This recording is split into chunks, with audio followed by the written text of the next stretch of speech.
বিশিষ্ট কবি, সম্পাদক, প্রকাশক, আনন্দ প্রকাশনী নিগমানন্দ মন্ডল মহোদয় এবং শেখ নাসের পুষ্পার্ঘ্য নিবেদন করছেন। কবি শেখ নাসের পুষ্পার্ঘ্য নিবেদন করছেন সম্পাদক মন্ডলীর দুই সদস্য শ্রীমন্ত দাস এবং সত্যজিৎ ভূঁইয়া এবং সভাপতি মন্ডলীর অন্যতম সুভাষ চন্দ্র মন্ডল।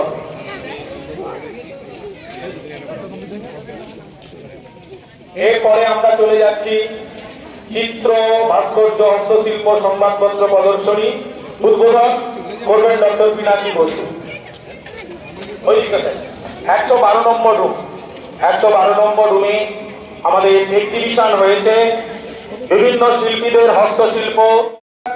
শুরু হয়েছে মাইকেল মধুসূদনের একটি সর্বপ্রথম 1961 সালে সেপ্টেম্বর মাসে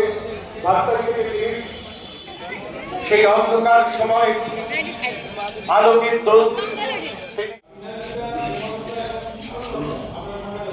ভুটুলাট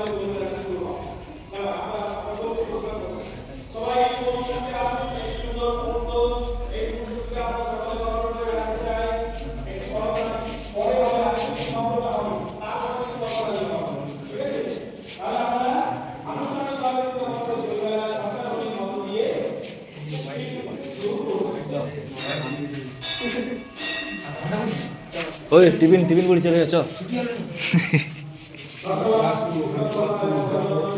ক্লাস শুরু হয়েছে।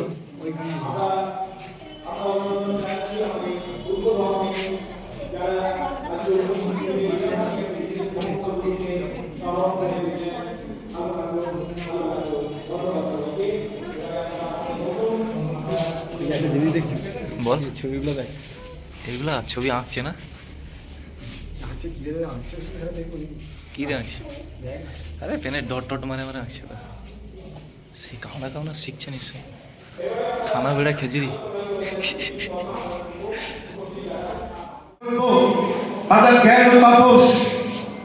আমাদের নতুন বর্ণ পরিচয় দীক্ষিত করুন।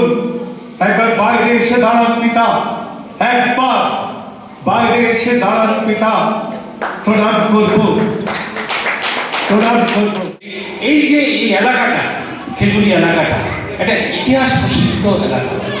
সুতরাং ওই যে ওইখান থেকে আমি যখন শুনতে পেয়েছি, তার মানে ওইখানকার লোকও আমাদের এই কথাটা শুনছে।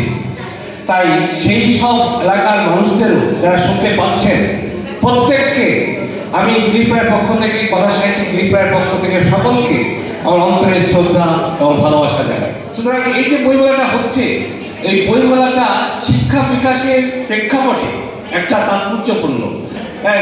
এখন দেখবেন নিত্য প্রয়োজনীয় জিনিসে যখন দেখবেন হাত দেবেন, আগে দেখবেন কিছু কিছু জিনিস ছিল খুব দামি, খুব দামি। ধরুন একটা শ্যাম্পু কিনতে গেলে 30 টাকা বা 50 টাকা দিতে হতো। এখন 1 টাকার স্যাম্পল পাতা পাওয়া যায়। তাই আগেকার দিনে এই বইমেলাটা হতো শহর কেন্দ্রিক, কলকাতা, আগরতলা, ঢাকা ইত্যাদি জায়গায়। কিন্তু প্রকাশক এখানে বসে আছেন, আপনারা জানেন আনন্দ প্রকাশনের কর্ণধার নিগমানন্দ মন্ডল এখানে বসে আছেন। আজকে হাঁটি হাঁটি পা পা করতে করতে আনন্দ প্রকাশন একটা জায়গা করে নিয়েছে। সুতরাং তিনিও ভালো বলতে পারবেন যে এখন মানুষের চাহিদার প্রেক্ষাপটে, মানুষের কথা ভেবে বাংলাদেশ, এদেশ বাংলাদেশের সাহিত্যের প্রেক্ষাপটে আমাদের সবারই চিন্তা বাংলা ভাষা উন্নয়ন, বাংলা ভাষা দিকে এইসব বইমেলা, আমাদের চিন্তা ভাবনা, আমাদের সাহিত্যের সৃষ্টি।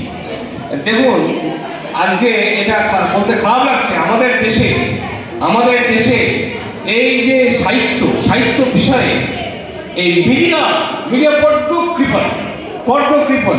আপনি বাংলার পাশের দেশ বাংলাদেশের কথা তো বলতেই হবে, কারণ বাংলা ভাষা নিয়ে একটা রাষ্ট্র, আজকে সারা বিশ্বের দরবারে বাংলা ভাষা একটা মর্যাদা আসলে আসীন হয়ে রয়েছে, তার পেছনেও বাংলাদেশ। সুতরাং আরো একটা জিনিস আপনারা জানেন যে বাংলা ভাষার এত উন্নয়ন, গ্রেট ব্রিটেন যে ইংরেজরা আমাদের দেশ শাসন করেছিল 250 বছর, সেই ইংরেজদের দেশেও বাংলা ভাষাটা দ্বিতীয় ভাষা হিসাবে স্বীকৃত।